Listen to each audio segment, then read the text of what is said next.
Hi, and welcome to my very first tutorial. This tutorial will teach you how to paint it chalky with one of our Paint It Chalky kits. This is a great tutorial for beginners.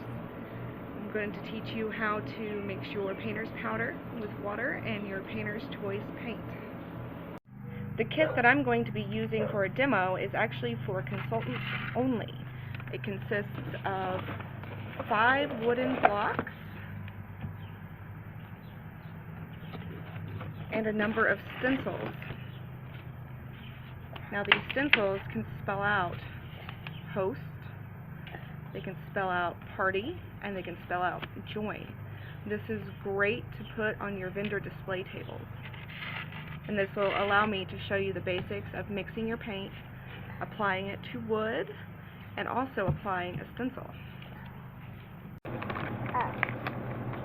So we're going to start with 2 scoops of painter's powder. I always tell people that this is not an exact science. You do not have to have a perfectly level scoop. It doesn't need to be overflowing. It's not an exact science. You can always add more or add more water if you need to, depending on your preference. I've got a cup of water here.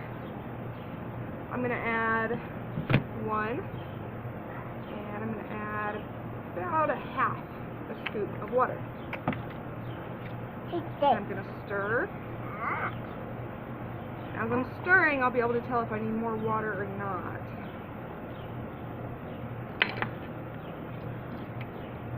Again, it's not an exact science. So my mixture is a little bit runny, but that is okay. I'm good with that. I'm going to move on to adding 2 scoops of paint.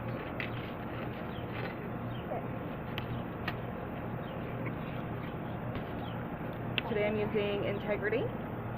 It seems to be Chalky & Company's signature color.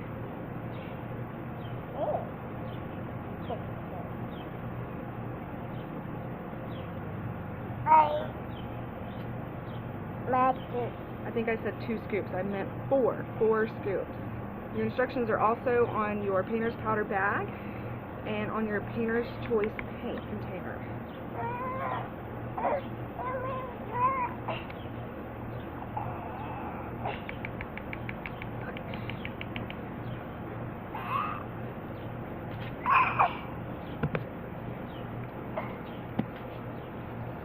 I do let Isaac play in my paint because it is non-toxic, VOC free. The painter's powder is all natural. I'm not really wanting to clean him up right now, so I'm trying to keep him out of it. Okay, and so I'm going to stir this up. I got these neat little jars. They're actually candle jars, but they were given to me for free. And I've ordered some lids so that I can keep my paint in these. They're just cute little free containers. I was using Tupperware bowls before, and they're great. That's fine. They're definitely not reusable. I'm not sure if these jars will be reusable or not.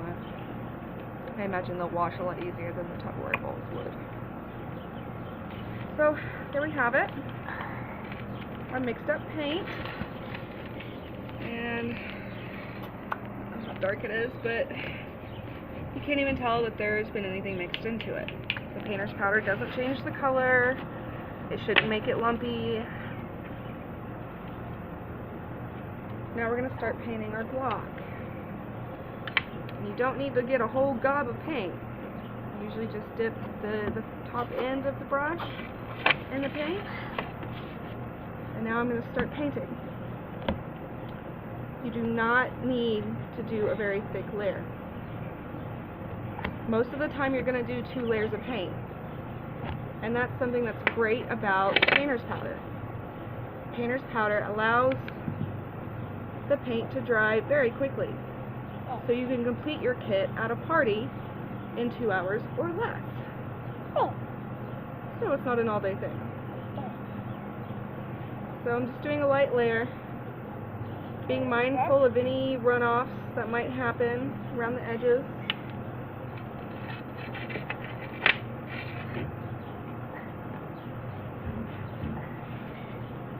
definitely not worried about getting this paint on my skin.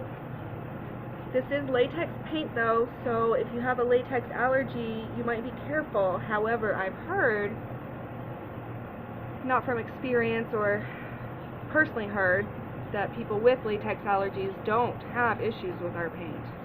But always just be careful if that's the case. The paint washes off really easy from your hands, but if you're painting, you probably shouldn't wear your best clothes, just in case. So I'm going to give this a little bit of time to dry, and then I'm going to come back and we're going to apply stencil.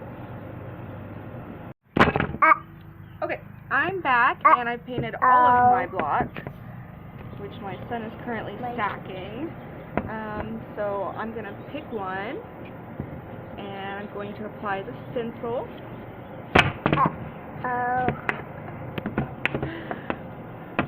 Okay, the stencil has a backing on it. You want to peel off. Then you're going to position your stencil over your project, and you're going to press down, and then you're going to smooth it out.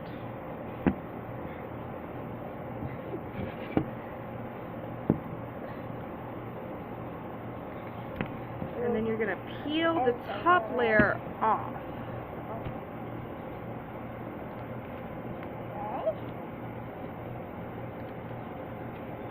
I go diagonally, slowly, carefully, voila. Now I'm going to smooth it again.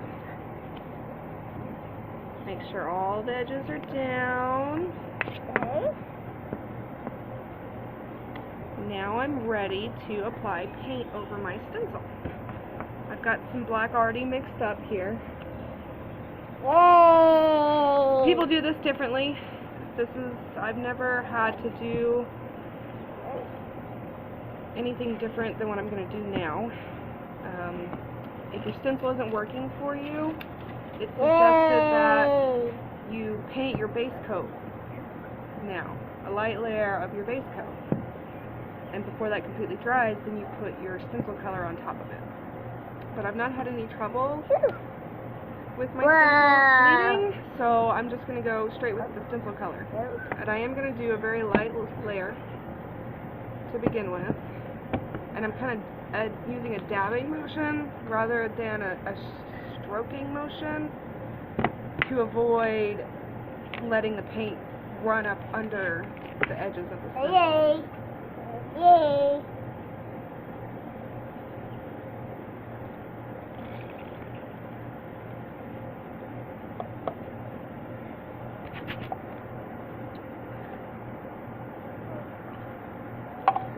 Normally, you're not doing just one letter of a stencil, you're doing a whole thing. So by the time you get done to the end, you can go back to the beginning and do your second coat.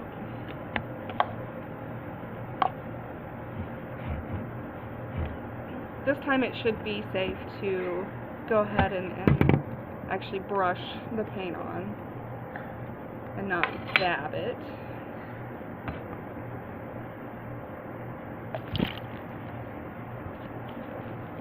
Looks pretty good to me.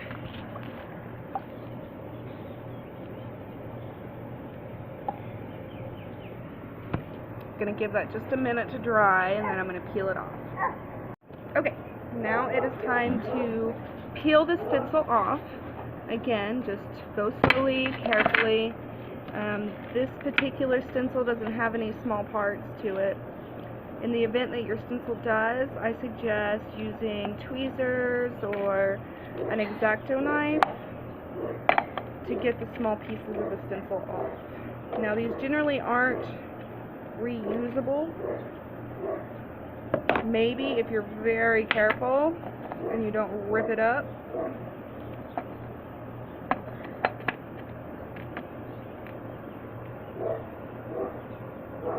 Looks good to me. Alright, that's it. That's how you paint a Chalky. I showed you today how to mix your painter's powder with your painter's choice paint, and I showed you how to use a stencil. Please let me know if you enjoyed it and what you would like to see next. Do you want to see glazing? Do you want to see distressing? Or our stains? Let me know. Bye.